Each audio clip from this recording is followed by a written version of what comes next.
Jackson State finishes 11-0 for the first time in school history, and though they didn't play a game, Southern is still the biggest winner last week in HBCU football. Oh yeah, it's Locked on HBCU.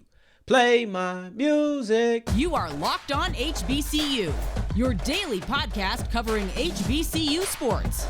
Part of the Locked On Podcast Network, your team every day.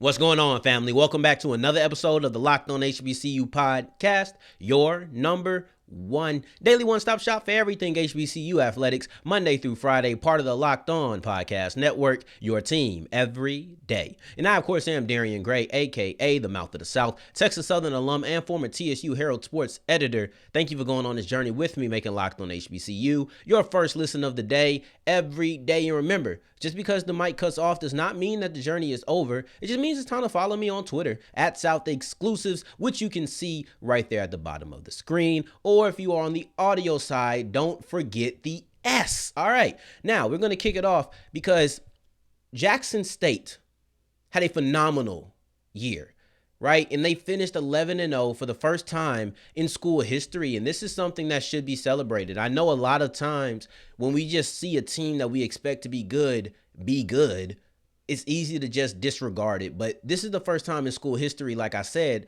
that they finished 11-0. So why wouldn't we highlight that? Why wouldn't we celebrate it? Just because we thought it could happen or we thought it should happen? No, it actually did happen. There's a lot of people who could or should do something and just don't get it done. Jackson State did. And I feel as if there was a few goals that the Tigers really set in front of themselves. And one major one that stuck out to me more than all of the other ones was the goal to dominate. I know they lost in the Celebration Bowl, and that's something that they're going to want to get back this year. But I feel like over all of that, they wanted to dominate. I don't feel like Coach Sanders felt like the Tigers imposed their will enough last year and they wanted to dominate. And I feel like they succeeded in that, right? They beat every single team they faced. Every single one, 11-0. Last year, they did lose a game. Yes, it was to Louisiana Monroe, an FBS opponent, but they lost the game. And I'm telling you right now, I don't need inside information to know that Deion Sanders didn't care if it was an FBS or an FCS. It just should have been a W for Jackson State. So I don't think that was like, oh, well, they beat all the FCS opponents. No, they really wanted to. And I believe that when you face the second best SWAC team, that's FAMU, what do? You dominate them. You take care of business. You play Campbell. You take care of business. Of course, you're going to have some rough spots. You're going to have some tough games. It's not just going to be a bulldozer where you just absolutely crush every single team that you face. But they did crush nearly every opponent that they faced. And there were some games where it was difficult to score points. Of course, that's going to happen sometimes. But the defense never faltered. There was only one game in which the opponent scored above 20 points. And in that game, which was the Grambling matchup, there was a defensive touchdown scored by Grambling.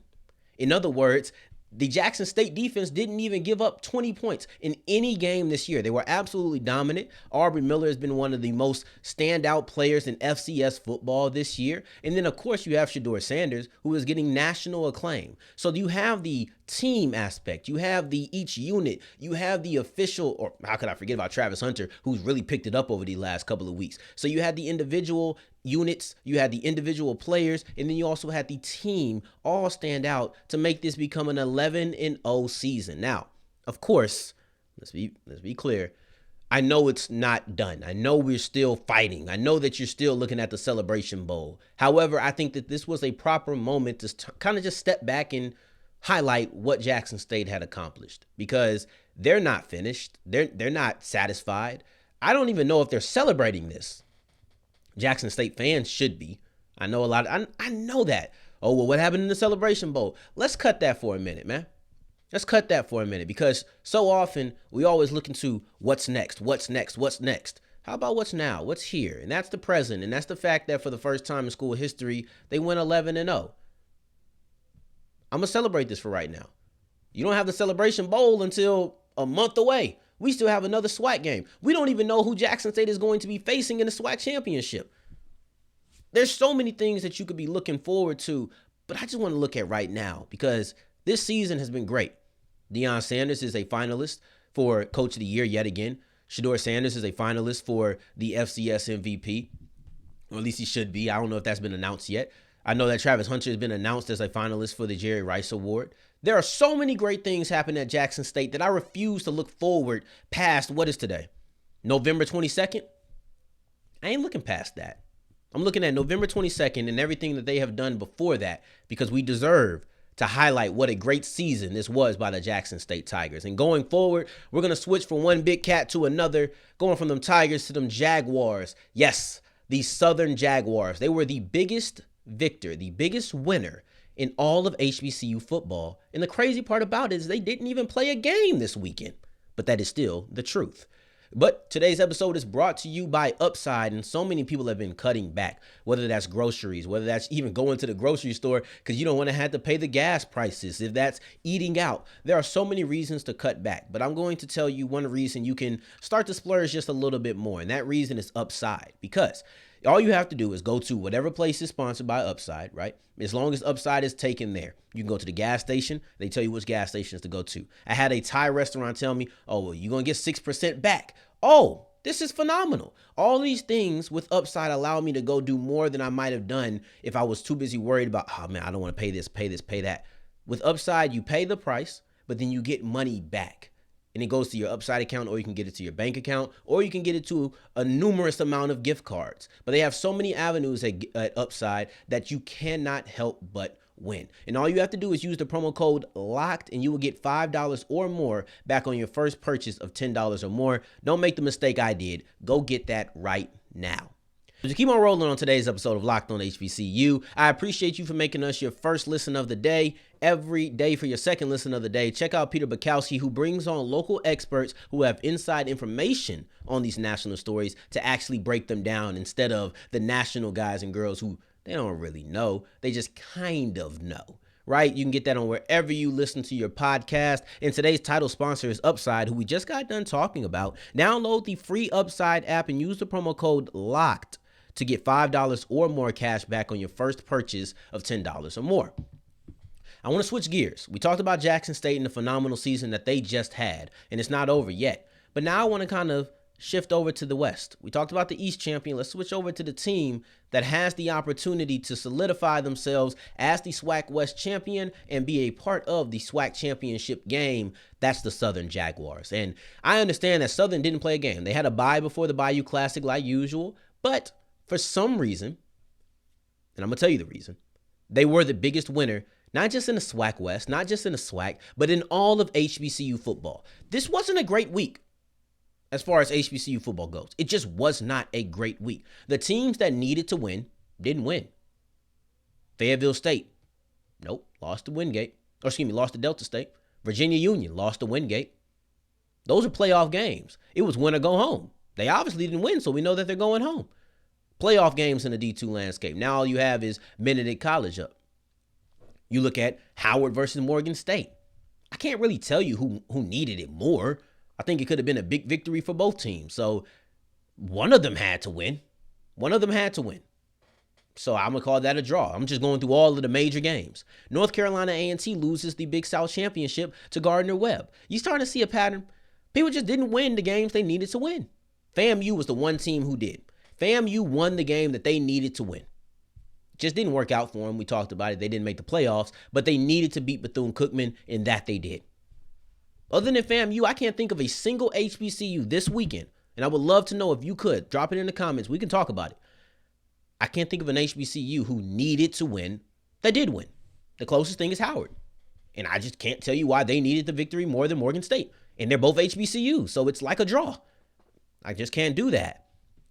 Now, of course, I left out a couple of games to paint the picture of the SWAC West, but Prairie View lost to Mississippi Valley State. Prairie View would have won the conference or won the division had they knocked off MVSU. But they didn't. They did not do it. And they needed it. It was a simple task. Nothing else would matter if Prairie View won. And they couldn't get it done against a team that, quite frankly, has not been that great this year. And they just didn't get it done. So now, That's the first domino to fall. And now every single game in the SWAC West means something. Now the Texas Southern games mean something. Now the Alcorn game means something. Now the Bayou Classic next week is going to mean something. All because Prairie View lost. Had Prairie View won that game, these games were relatively irrelevant. Of course, the Soul Bowl and the Bayou Classic are rivalry games, so you're going to want to win that for bragging rights. But for the most part, as far as impact upon the conference, it was relatively irrelevant. It just was. So now let's get into Texas Southern. TSU needed to win that game. They didn't win that game. Alcorn versus Jackson State. Jackson State didn't need that game. Yes, it made them go 11-0 and gave me a lead topic on a Tuesday, but they didn't need to win that game. Alcorn needed to win that game, and they didn't. Now, I did expect them to lose the game, but the fact of the matter remains, they weren't going to. And with TSU losing, now Southern has an opportunity. Alcorn is Alcorn. It didn't matter if they won or lost. It was going to be in Southern's hand no matter what, as soon as TSU lost. And how did they lose, man? Because there was one individual play that I feel like changed the whole trajectory of the SWAC West this year. It's ridiculous how much weight this one play held. Andrew Body is running into the end zone. There's nobody in front of him. He is maybe half a step away from the end zone, but there is somebody behind him. That person behind him hits the ball, it fumbles out of bounds. That play would have put the Tigers up 17 points, and it would have iced the game. It was over. It was over if that happened. But it goes out the back of the end zone, and I'm sitting there like, just hold on. Just hold on. But I did not know how impactful that play was going to be. After that, Alabama A&M could not be stopped. Quick scores. 14 unanswered points, and that eventually gave them the win. Because not only did Andrew Body fumble on that play, that happens, but he got hurt on that play, and he didn't come back into the game. And because he didn't come back into the game, TSU offense completely stalled out. They couldn't get anything going. And I firmly believe that had TSU had Body in the game, yes, A&M probably still does get that touchdown, the first one, right after the fumble. But I think that he's able to sustain a drive. TSU couldn't sustain a drive, and when it came down to it and it was game-winning drive time, they couldn't get anything going. They didn't have their quarterback. How could they? That play changed everything. And with that play, it took away Texas Southern's opportunity to win that game. It took away Texas Southern's opportunity to win the SWAC West. And then it also allowed Southern to still stay alive. This is a ridiculous moment. I said this on my Twitter. I said, man, is there anybody who is happier than Mo Carter after that game? Anybody. TSU loses to Alabama A&M. He's covering the region. And their loss allows Southern, his alma mater, to get into the SWAC championship race still. Because had TSU won, Southern's done. They playing for bragging rights, but they're done. Their game is still going to be important. This Bayou Classic was going to be important for the SWAC West title no matter what. As soon as Prairie View lost, it was going to be important no matter what. But had TSU won, it was going to decide whether TSU or Prairie View got into the SWAC West championship or into the SWAC championship. Now it decides whether Southern or PV gets in there. And that was all because of that forced fumble.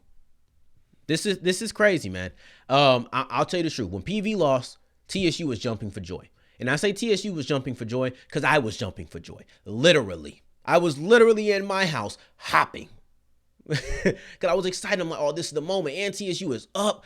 Everything was great. And had Body not got hurt, and I'm not here for excuses because it happens. Because you could also say he shouldn't have fumbled that ball, right? And then at least you're looking at punching it in the end zone. I think you do, even if Body is hurt. But if Body doesn't get hurt, I think that's a TSU win. And I think that Southern beats Grambling. And if Southern does beat Grambling, you're looking at an opportunity for TSU to be in the SWAC championship game after having their first winning season in who knows how long, about 20 years? Oh my gosh.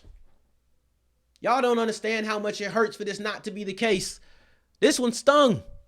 This one stung. And I have to get it out now because I almost feel irresponsible if I don't talk about it. But I'll tell you right now, I don't know if I can muster up a whole segment about it. I don't know if I can muster up a whole segment about it, man. This was tough. This was a very tough game. But Prairie View loses. Texas Southern loses. Alcorn loses. Every other team that needed to win in the whole HBCU landscape, SWAC, MEAC, SIAC, CIAA, doesn't matter. Big South, Everybody lost. And Southern didn't play a game, yet they are the biggest winner because everybody lost, and it means that now they still have another chance to punch their ticket into the SWAC championship game, and that's the biggest part of the Bayou Classic in 2022. Now, going forward, we're going to talk about the D2 playoffs. We know it ain't went too well.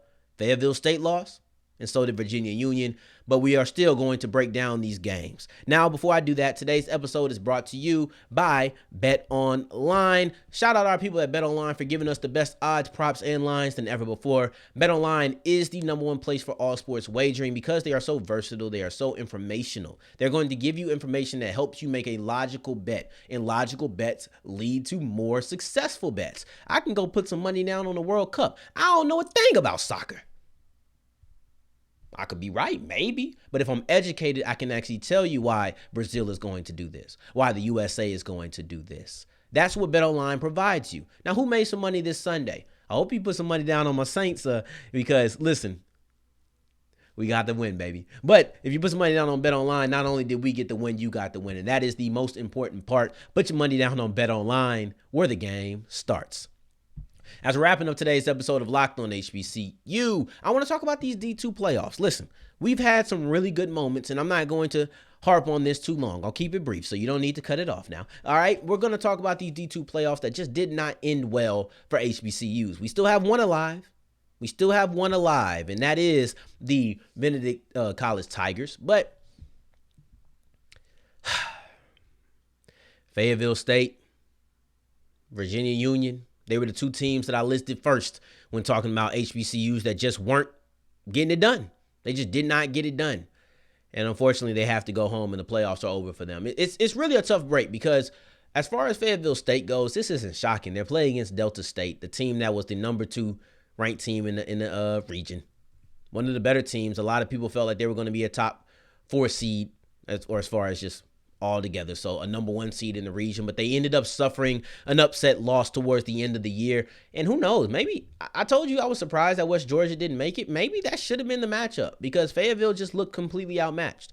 And I'm glad that they made it because you always want to say that you made it. And it's important to say that you made it. And it can be used. It can definitely be used. However, it just wasn't a close game. They were dominated everywhere. Offense, defense, special teams, dominated. Delta State scored touchdowns in every single one of those facets. Dominate. That's exactly what they did. We started off talking about domination, and this was a domination. 51-0 was the final score. And part of me kind of wishes that Delta State hadn't lost that game. They just won out. It still would have resulted in Fayetteville State making it in probably a 7 because the team that beat Delta State didn't make it in. So I think it's going to be the same exact outcome for Fayetteville State, but they would have been able to play Benedict College. And who knows how that game goes, but it would have been a nice moment to see the SEAC champion versus the CIAA champion. That just would have been a lot of fun to me, but we didn't get to see it. Instead, I just get to see Fayetteville State get beat on by a team that I get no joy to watch them beat on them, right? It's not fun. It's just not fun. But had Benedict done it, at least I could celebrate Benedict College. I can't celebrate Delta State, but it is what it is. And there was another opportunity for Benedict to face an HBCU in the playoffs, and that was with Virginia Union. Had they won this game versus Wingate, they would have played Benedict College in the second round, but unfortunately, it just wasn't meant to be. And I'm going to keep it simple here. Jada Byers didn't have a great game. He didn't. He had 103 yards, something like that. He just doesn't get limited like that. He was under 120 for one of the few times this year. You look at the other games in which he had this kind of game. You're looking at Virginia Lynchburg. That's a blowout. They didn't need to use him much.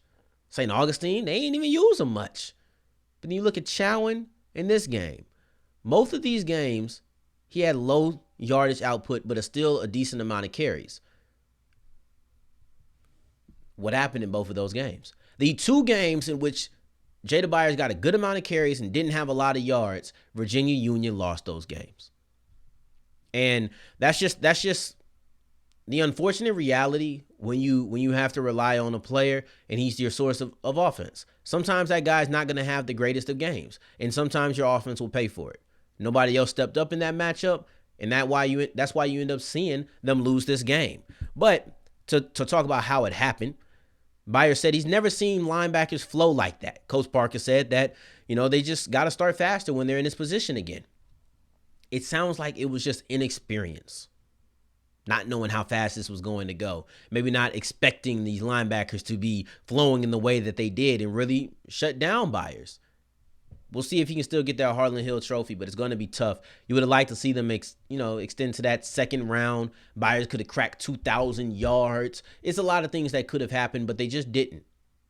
Let's choose to celebrate Southern's opportunity to still win the SWAC West. I know it's not TSU, but if it was, y'all would have heard me talk about that yesterday. And then let's also celebrate Jackson State's 11-0 record. They had a phenomenal season. I want to focus on the positive. So I know I did start good, end kind of bad, but I want to go ahead and end on a positive note, and that's the success of those two teams this year. And the fingers crossed, the success for Southern in the Bayou Classic. But that's it for today's episode. I appreciate you for making us your first listen of the day every single day. For your second listen of the day, check out Locked On Sports Today with Peter Bukowski and all of the amazing hosts that he decides to bring on the show. On tomorrow's episode, we're going to be breaking down a good one. We have a really high-level matchup between Benedict College and then also Wingate. We're going to preview that game, and I don't think we're going to do anything on the Friday after Thanksgiving, so our game of the week is going to be aired. That episode is going to be aired on Thursday morning, Thanksgiving morning. So we're just going to push everything down one episode. But I appreciate you guys. In the meantime, in between time, if you're looking for me, you can find me on Twitter at South Exclusives. Until the next time that we hear each other, family, take care, stay blessed.